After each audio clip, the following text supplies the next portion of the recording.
most important parts of a speech. They talk about the opening and the closing, but to me one of the most important parts of any speech is the title. Probably, in my mind, half of you probably are here just so you can hear what it is that Dan Schroff is going to talk about in his speech. He's also in my debate club, so he's quite a clever gentleman, but I don't know what in the world he's going to do with the speech title, 10 Goat Wives. 10 Goat Wives, Dan Schroff.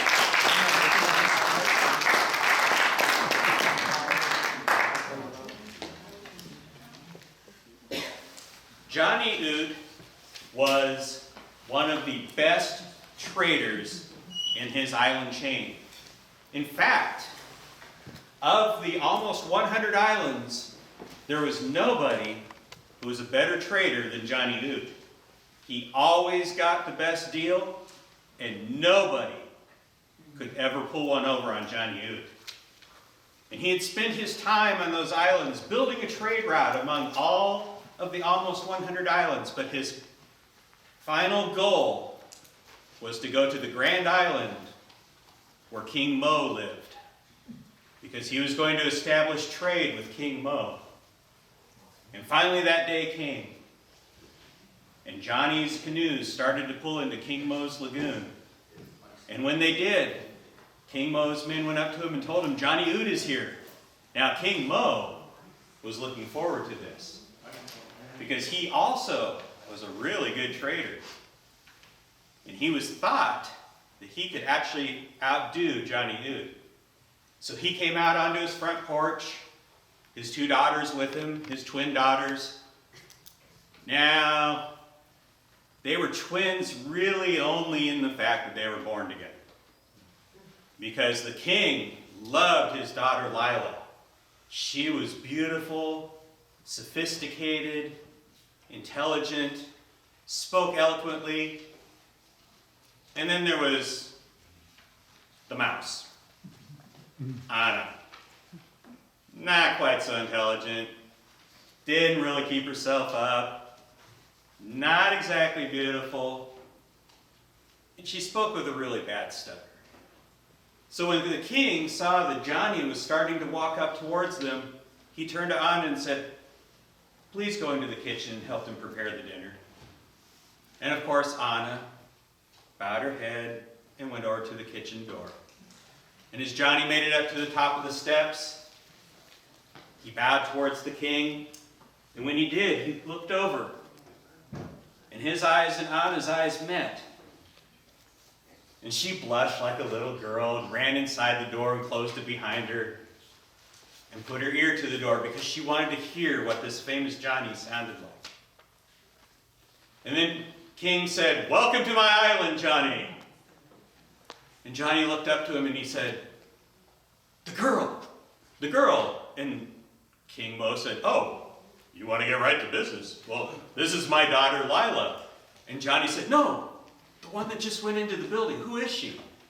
And the king went, and he kind of sighed, knowing he's now going to have to tell Johnny that that also was his daughter. And he said, that's my other daughter, Anna.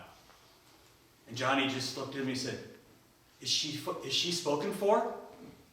You know, what is her price? Because on the islands, when a suitor was looking for a wife, they always offered the father a gift.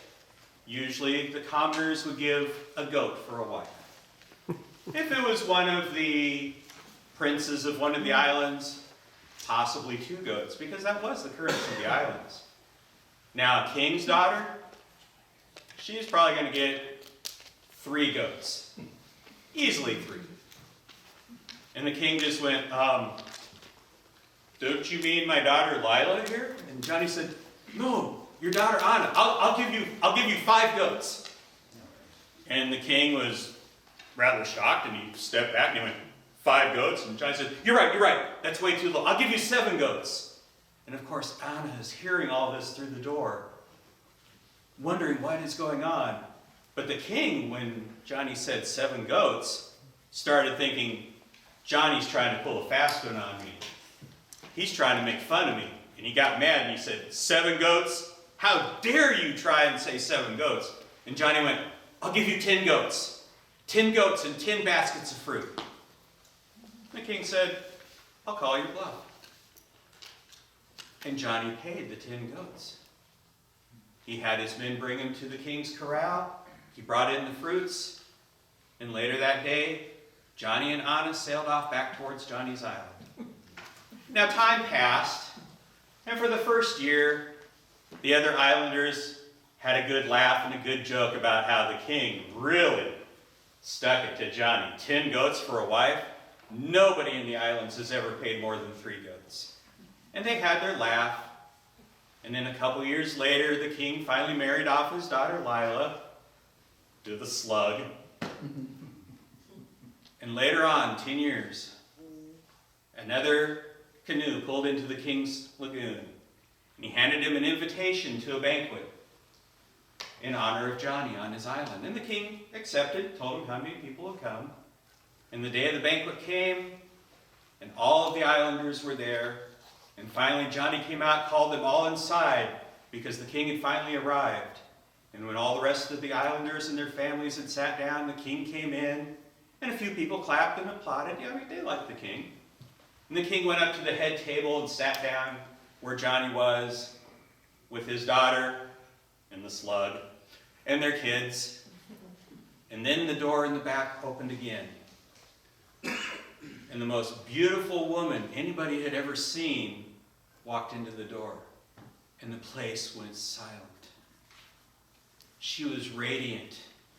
She walked up to the head table and she addressed the king and said, "Welcome to Johnny's retirement celebration, King Mo and Lila."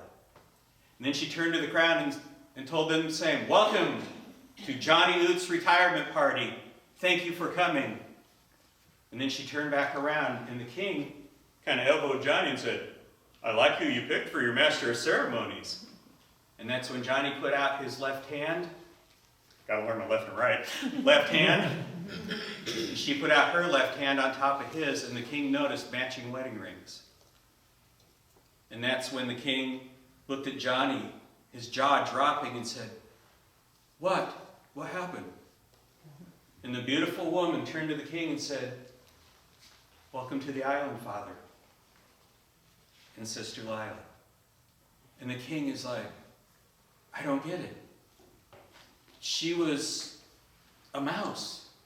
And Johnny said, "King, when I first saw Anna, I knew that you had twin daughters. I also, as soon as I looked in her eyes, knew which one was the more beautiful. And from that day on, I wanted her to hear that she was a 10-goat wife, the first and only one ever on the islands. And she became a 10-goat wife. You see, you laughed that I paid 10, but I laughed because I got a bargain." Fellow Toastmasters, when you talk to your spouses and your children, remember that your words are more powerful than anything that you can give them. Your spouses, your children will become exactly what you tell them they are.